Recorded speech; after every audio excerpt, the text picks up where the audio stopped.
Hi friends, நாம் இன்றைக்கி மரவள்ளிக்கிழங்கு நெத்திலி மீன் கூட்டு எப்படி பண்ணலான்னு பார்க்கலாம்.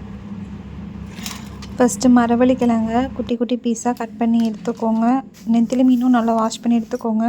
இதுக்கு தேவையான மசாலாவுக்கு கொஞ்சமாக துருவன தேங்காய் எடுத்துக்கோங்க. அது கூடவே முழு ஜீரகம் சேர்த்துக்கோங்க. அப்புறமாட்டு நல்ல மிளகு எடுத்துக்கோங்க. அது கூடவே வத்தல் பொடி கொஞ்சம் எடுத்துக்கோங்க. அப்புறமாட்டு மல்லிப்பொடி சேர்த்துக்கோங்க. அப்புறம் கொஞ்சமாக புளி எடுத்துக்கோங்க. இது எல்லாத்தையும் சேர்த்து நல்லா அரைச்சி எடுத்துக்கலாம்.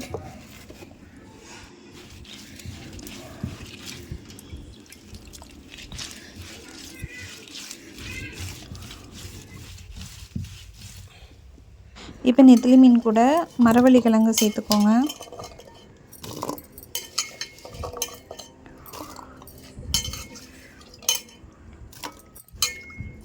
அது கூடவே நம்ம ரெடி பண்ணி வச்சுருந்த மசாலாவையும் சேர்த்துப்போம்.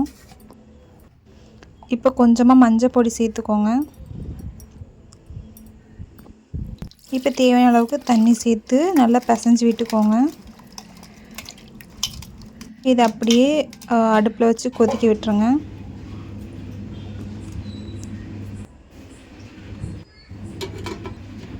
இப்போ இது நல்லா கொதித்து வரும்போது உப்பு சேர்த்துக்கலாம் தேவையான அளவுக்கு. அது கூடவே கருவேப்பிலையும் சேர்த்துக்கோங்க.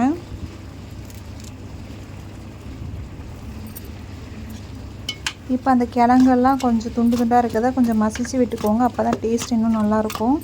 இல்லை கிழங்கு மரவள்ளிக்கிழங்கு சீக்கிரம் வேகாது. அதனால் வேக வச்சு கூட நீங்கள் இது கூட தனியாக சேர்த்துக்கலாம்.